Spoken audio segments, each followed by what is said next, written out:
भगवान श्री कृष्ण का विवाह श्री रुक्मणी जी के साथ में हुआ। कृष्ण साक्षात नारायण हैं और रुक्मणी साक्षात लक्ष्मी। नारायण का विवाह सिवाय लक्ष्मी के और लक्ष्मी का विवाह सिवाय नारायण के और किसी से नहीं हो सकता। रुक्मणी तो केवल और केवल श्री कृष्ण की ही है, क्योंकि रुक्मणी साक्षात लक्ष्मी है। लक्ष्मी का ब्याह नारायण के साथ में सुसंपन्न हुआ, रुक्मणी जी का ब्याह भगवान कृष्ण के साथ हुआ। प्रथम विवाह भगवान का सुसंपन्न हुआ। आज की कथा विशेष रूप से उन लोगों के लिए जो गृहस्थ आश्रम में हैं, जो दाम्पत्य जीवन जी रहे हैं। द्वारिका में एक यादव रहता था, उसका नाम था सत्राजित। सत्राजित यादव सूर्य भगवान का मित्र था। सूर्य भगवान की इतनी उपासना की, इतनी यजन किए, इतने यज्ञ आदि किए कि सूर्य भगवान ने प्रकट होकर के, प्रसन्न होकर के सत्राजित को एक मणि प्रदान की, जिसका नाम है सिमंतक मणि।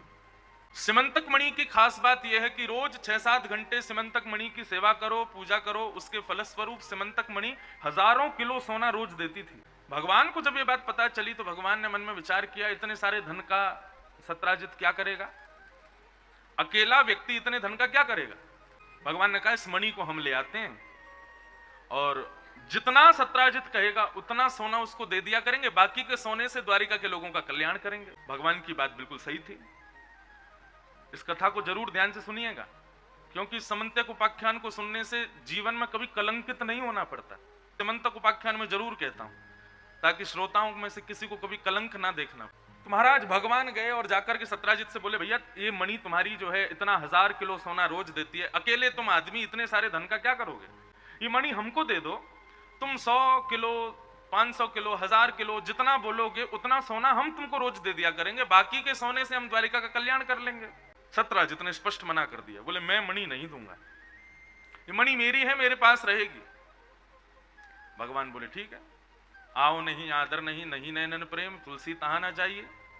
जहां पर प्रेम ना हो, जहां पर बुलाया ना हो, जहां पर आदर ना होता हो, ऐसे स्थान से तो दूर ही रहना चाहिए। भगवान ने एक बार निवेदन किया, सत्राजित ने ठुकरा दिया, तो भगवान वहां से चले गए। अब सत्राजित का छोटा भाई प्रसेन एक दिन उस मणि को गले में पहन करके पूरे द्वारिका में घूम रहा था, सबको दिखा रहा था, देखो हमारे पास ये मणि है, सिमंतक मणि। सत्राजित मणि लेकर के घूम रहा था महाराज, पूरी द्वारिका को दिखा रहा था। सब जगह दिखाता हुआ जैसे ही वन में गया तो वन में एक शेर ने उसके गले में चमकती हुई मणि को देखा, तो शेर ने झपट्टा मार करके सत्राजित के भाई प्रसेन को मार दिया, उसके घोड़े को मार दिया और मणि लेकर के शेर चला गया। आगे एक भालू ने शेर को देखा तो उसने शेर को मार दिया और मणि लेकर के भालू चला गया। 1 दिन 2 दिन 3 दिन 1 हफ्ता बीत गया महाराज। जब प्रसेन लौट करके नहीं आया, उसका अता पता नहीं चला, तो सत्राजित ने पूरी द्वारिका में एक झूठी अफवाह फैला दी कि मेरे भाई प्रसेन मणि पहन करके घूमने गए थे, भगवान की उस मणि पर नजर थी द्वारिकाधीश की, इन्होंने मेरे भाई को बंदी बना करके मणि चुरा ली है और मेरा भाई इन्हीं के कब्जे में। द्वारिका के लोगों ने जांच पड़ताल बैठवाई महाराज, तो और तो कुछ निकल के नहीं आया, लेकिन ये आ गया कि हाँ ठाकुर जी प्रसेन सत्राजित के पास गए थे मणि मांगने और सत्राजित ने मना कर दिया। मतलब ठाकुर जी की मणि के प्रति इच्छा तो थी। केवल इतनी बात से ही द्वारिका में भगवान के ऊपर कलंक लगा दिया। जिन द्वारिका के लोगों के पूरक भगवान थे, वो द्वारिका के लोग आज भगवान पर कलंक उठा रहे हैं, उंगली उठा रहे थे। भगवान ने जब ये सुना तो पहले तो मुस्कुराए और अपनी संपूर्ण सेना को बोला, तुम में से जिसको लगता हो कि मैंने मणि चुराई है वो मेरा साथ छोड़ दो, बाकी जिसको मुझ पर विश्वास हो मेरे साथ रहो, हम मणि ढूंढ के लाएंगे। कहां? सैनिकों को लेकर के भगवान वन में गए, तो वन में उनको मरा हुआ प्रसेन मिल गया। प्रसेन जैसी मिला, भगवान ने उसके सब टटोले तो देखा महाराज मणि तो थी नहीं, शेर के पंजों के निशान उसके मुंह पर, उसकी छाती पर घाव बने हुए थे। भगवान ने देखा मणि कहां है, तभी एक सैनिक ने बताया, बोले महाराज शेर के पंजे के निशान बने हुए हैं, निश्चित ही शेर वो मणि लेकर के चला गया। तो हमारे पर भी शेर के पंजे के निशान थे। भगवान उसके पीछे पीछे पीछे पीछे गए, थोड़ी दूर जाकर के देखा शेर भी मरा पड़ा है। शेर के आसपास देखे तो वहां भी मणि नहीं थी। शेर को किसने मारा? बोले महाराज किसी रीछ ने मारा है, भालू ने मारा है। भालू के पंजों के निशान के पीछे पीछे गए तो महाराज एक गुफा में वो जा रहे थे। भगवान ने अपने सैनिकों से कहा, तुम लोग यहीं रुको, मैं भीतर जाता हूं, 18 दिन में आ जाऊं तो ठीक है, नहीं तो वापस द्वारिका चले जाना। और भगवान अकेले भीतर प्रवेश कर गए, अंदर चलते चले गए, खूब भीतर गए तो महाराज वहां पर मणि का प्रकाश दिखने लगा। जैसे ही ठाकुर जी ने उस प्रकाश को देखा, भगवान ने देखा कि वो मणि वहां रखी। भगवान ने उस मणि को उठाया, जैसे ही उठाया विशाल विकराल रीछ भीतर से निकल करके आया और सीधा भगवान के ऊपर झपट पड़ा, युद्ध करने लगा भगवान से। ऐसा युद्ध हुआ, भगवान उठा के उसको फेंके, वो उठा के भगवान को घेर दे। 18 दिन तक युद्ध चलता रहा। 18 दिन बाद जब नस नस ढीली हो गई, पसीना पसीना हो गया, रीछ जब बिल्कुल उसकी क्षमता नष्ट हो गई लड़ने की, तब द्वारिकाधीश के चरणों में सर झुका करके प्रणाम किया। जय हो मेरे रघुनंदन राम, मैं आपको प्रणाम करता हूं। भगवान पीछे उठे, थोड़े सहम गए। द्वारिकाधीश को रघुनाथ कह रहा है, कौन है भैया तू? तब उसने कहा, महाराज मैं जामवंत हूं, आप भूल गए मुझे। भगवान को जैसे पता लगा, श्री जामवंत जी महाराज अपने हृदय से लगाया, खूब बैठ करके प्रेम से बातचीत हुई। ठाकुर जी सब पुराने अपने स्मृतियां चर्चा करने लगे जामवंत जी से। जामवंत जी ने पूछा, प्रभु कैसे आगमन हुआ आपका? भगवान बोले, इस मणि की वजह से कलंक लग गया हमारे ऊपर, मणि लेने आए हैं। जामवंत जी ने मौका पाया, बोले मणि यानी कि दहेज तो मिल गया, ठाकुर जी को मणि देकर के दहेज दे देंगे, संग में अपनी बेटी भी दे देते हैं। ठाकुर जी से कहा, प्रभु दोनों हाथ आगे करो, मणि मैं देता हूं आपको। भगवान ने दोनों हाथ आगे किए तो एक हाथ में तो मणि रखी और दूसरे हाथ में अपनी बेटी जामवती का हाथ रख दिया। जामवती का हाथ जैसे ठाकुर जी ने देखा तो छोटी सी रीछ की भालू की बेटी, उसको देख करके भगवान घबरा के बोले, ये क्या है? बोले, प्रभु मेरी बेटी के लिए आपसे अच्छा वर नहीं मिलेगा, इससे ब्याह कर लो। भगवान बोले, एक कलंक से बचेंगे नहीं, दूसरा कलंक लग जाएगा हमारे ऊपर। बोले, द्वारिकाधीश को रीछ ही मिला था ब्याह करने के लिए, भालू की बेटी मिली थी। जामवंत जी बोले, मर्यादा पुरुषोत्तम आप तब थे त्रेता में, अब तो आप लीला पुरुषोत्तम हो, अब आपकी कोई मर्यादा नहीं चलेगी, अब तो मेरी बेटी को आपको स्वीकार करना पड़ेगा। श्री जामवंत जी महाराज आज से ठाकुर जी को अपना दामाद नहीं, बहुत वर्षों से उनकी इच्छा थी कि ठाकुर जी मेरे जामाता बन जाएं, दामाद बन जाएं। उनके सुंदर भाव को स्वीकार किया ठाकुर जी। रघुनाथ जी जब रावण को मार करके लौट करके आए तो जनक जी ने एक पत्र लिखा और पत्र में कहा कि प्रभु आप अपनी संपूर्ण वानर सेना लेकर के श्री किशोरी जी को, जानकी जी को साथ लेकर के और चारों भाइयों, चारों आपकी बहुओं सहित आप सब लोग जनक में पधारो, यहां जनकपुरी में पधारो, मिथिला में पधारो।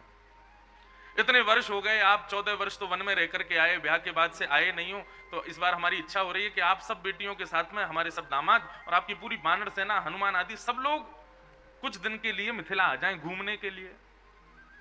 तो भगवान ने जब ये पत्र पढ़ा तो महाराज जैसे आप लोग बैठे हो ऐसी सारी वानर सेना बैठी थी ठाकुर जी के सामने। भगवान ने बोला कि महाराज जनकराज जी ने हमको निमंत्रित किया है, वानर सेना सहित हमको मिथिला बुलाया है। तो वानर सारे उछलने लगे, आनंद मनाने लगे, बोले अब तो महाराज आनंद आ जाएगा। भगवान बोले, तुम लोग क्यों उछल रहे हो? बोले, प्रभु हमको भी तो निमंत्रण मिला है ना, हम भी तो जाएंगे आपके साथ। भगवान बोले, ससुराल है हमारी मिथिला, आप लोगों को ले जाके नाक थोड़ी कटवानी है हमको, तुम लोग नहीं जाओगे, तुम यहीं अयोध्या में रहोगे, बस हम जाएंगे, सीता जी जाएंगी और लक्ष्मण जी जाएंगे, हनुमान जी चले जाएंगे, जामवंत जी जाएंगे, ज्यादा वानर सेना लेके नहीं जानी, हमारी नाक का सवाल है। तुम लोग किसी से भी झपट के कुछ भी खा जाते हो, किसी के घर में कुछ घुस जाते हो, किससे कुछ भी छीन लेते हो, ये सब हमारी ससुराल में करोगे, हमारी नाक कट जाएगी, आपको नहीं लेके जाएंगे। वानर सेना कहने लगी, बोले हाँ हमको क्यों लेके जाओगे, रावण से मरना था तब हमको लेके गए, अब यहाँ पे बढ़िया हमको भोजन प्रसाद पाने को मिलेगा, बढ़िया हमारा स्वागत सत्कार होगा, तो यहाँ थोड़ी लेके जाओगे हमको।